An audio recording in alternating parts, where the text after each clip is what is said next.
Let me ask you a ridiculously big and the most important question. What's the meaning of this whole thing, of life? Well, I got a story for that. Does this have something to do with the farm?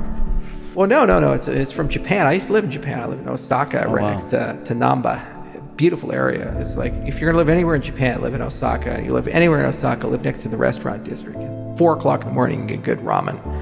These are the things in life that make you who you are. So there was a shogun, and he was kind of a badass. He was really good at killing people, really good at running his empire, and then he got a bit disgruntled in his late 40s, and he said, I'm just going to give it all to my son, and I'm going to wander around Japan until I find the perfect cherry blossom. That's what I'm going to do.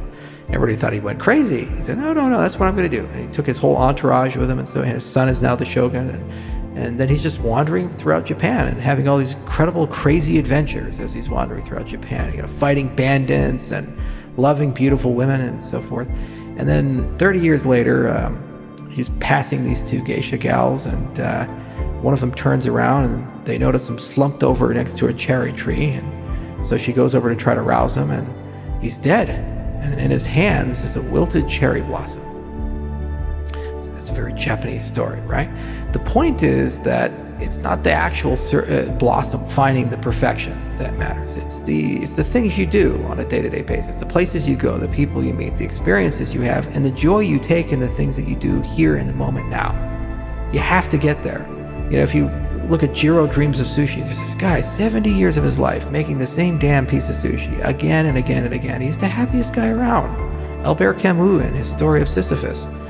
Sisyphus should be miserable. It's the Greek curse. No, he's happy. He has total clarity of purpose. And every day he gets to basically roll that stone just a little bit better than the day before, a different way than the day before. And it's not the destination. It isn't getting the stone up to the top of the hill that matters. It's the fact that the act, you find that joy in that act, that ikigai, that way of life, that purpose of life. That, I think, is the closest thing a human can get to a meaning. You're a blip. You didn't exist. You're dead. And if you compare it to the size of the universe in that time, it's just a little blip. So all you can do with what you have is just find meaning in the things that you do on a daily basis. And you can't predict the macro. We have all this wealth and power in America. What if a world war breaks out? We could be destitute like war-marked Germany. And so, you could be a big guy. You could be now living on the street side. Would you be miserable? The point of life is getting to a point that no matter what comes your way, what misfortune comes your way, you're in a position where you can find a modicum of happiness and love and empathy for others in that moment. And then the highest pursuit of life is the ability to share that mindset with other people and give it to them somehow.